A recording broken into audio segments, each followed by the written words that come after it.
Call on Government Order of the Day number 6. Sale and supply of alcohol, display of low alcohol beverages and other remedial matters Amendment Bill, third reading. Mr Speaker. The Honourable Nicky Wagner. Thank you, Mr Speaker. I move that the sale and supply of alcohol, display of low alcohol beverages and other remedial matters Amendment Bill be now read a third time. I'm speaking on behalf of the Minister of Justice, the Honourable Amy Adams. The Sale and Supply of Alcohol Act 2012 was a substantial reform to alcohol laws in New Zealand. And this bill makes 3 amendments to that Act to clarify and to correct issues that have arisen over the last few years as it's been put in practice. The amendments are minor, the amendments are non-controversial, and they do not change the policy intent of the reforms passed in 2012. They are very useful amendments to the bill, and they will strengthen the Sale and Supply of Alcohol Act. In particular, the bill changes rules around the single alcohol area in the supermarket, and I think it will have substantial benefits.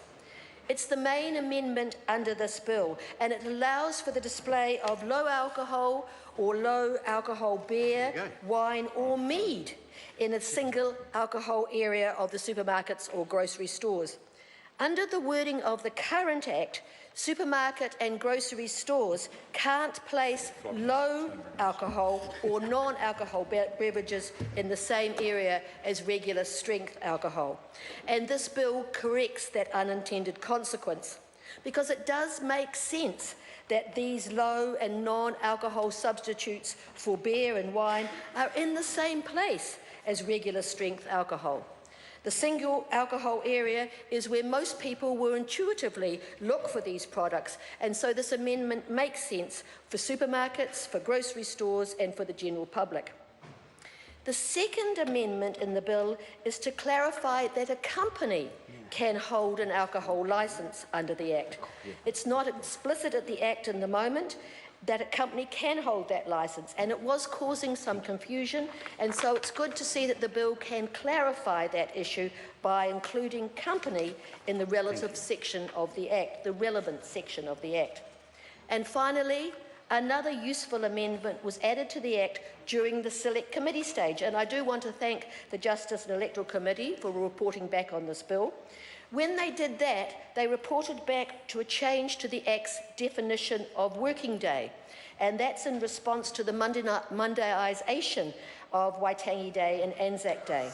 And this change means that the working day will no longer include the Monday after the weekend containing Waitangi Day or Anzac Day.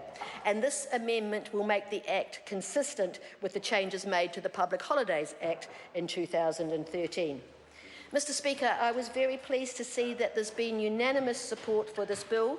It's received for the parties as it's passed through the process, and I hope again that Parliament will support the bill going forward. These are very minor, they're non-controversial and useful changes to the Sale and Supply of Alcohol Act. And so I wish that these can come into force as soon as possible and commend this bill to the House.